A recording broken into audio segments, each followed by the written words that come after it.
चांद के मिशन भुलाइल।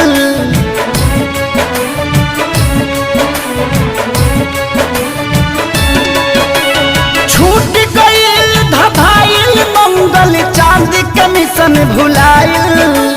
कुदरत के आगे देखा विज्ञान भी बौना हो गईल। भगवान के हाथ के कठपुतली इंसान खिलौना हो गई।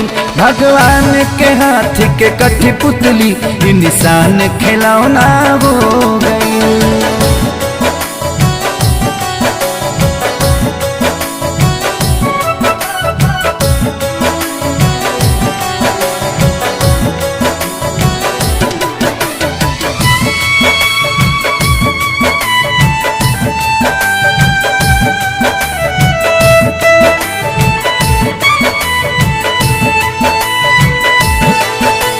सब कर धन के ऐठल घर में बैठल बैठल मेट गईल। बड़का बड़का वीर भूपति के विपत्ति से जब भेंट भइल।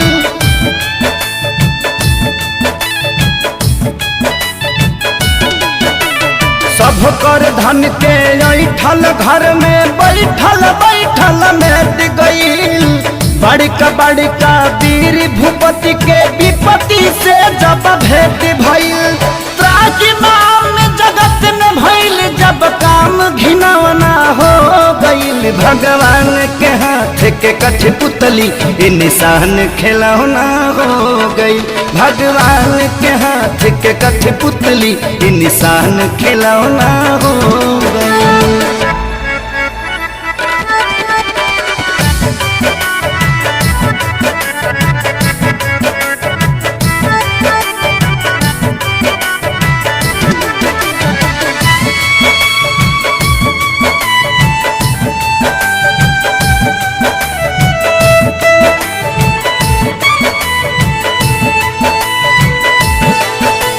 माथी पकैसन मौत नाचे देखनी जब नजार हो।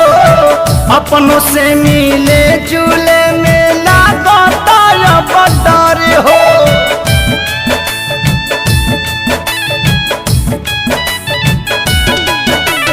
माथी पकैसन महुअत नाचे देखनी जब नजार हो। अपनों से मिले जुले में लागता अब डर हो। एको किलो के रह के भी अलगा बिछौना हो गईल। भगवान के हाथ के कठपुतली इंसान खिलौना हो गई। भगवान के हाथ के कठपुतली इंसान खिलौना हो गई।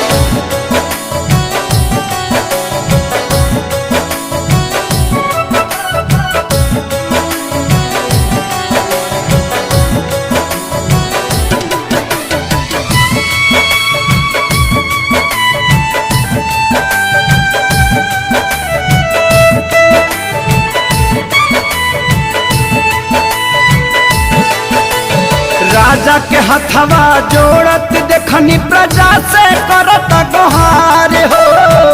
इहे देखी जिंदगी के लागल का बाकी मत हमार हो।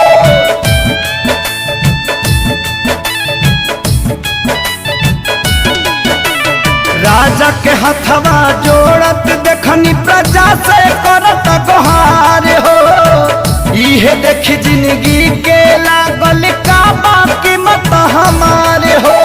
हलचल खेसारी धनंजय पभारी एगो किरौना हो गईल। भगवान के हाथ के कठपुतली इंसान खिलौना हो गईल। भगवान के हाथ के कठपुतली इंसान खिलौना हो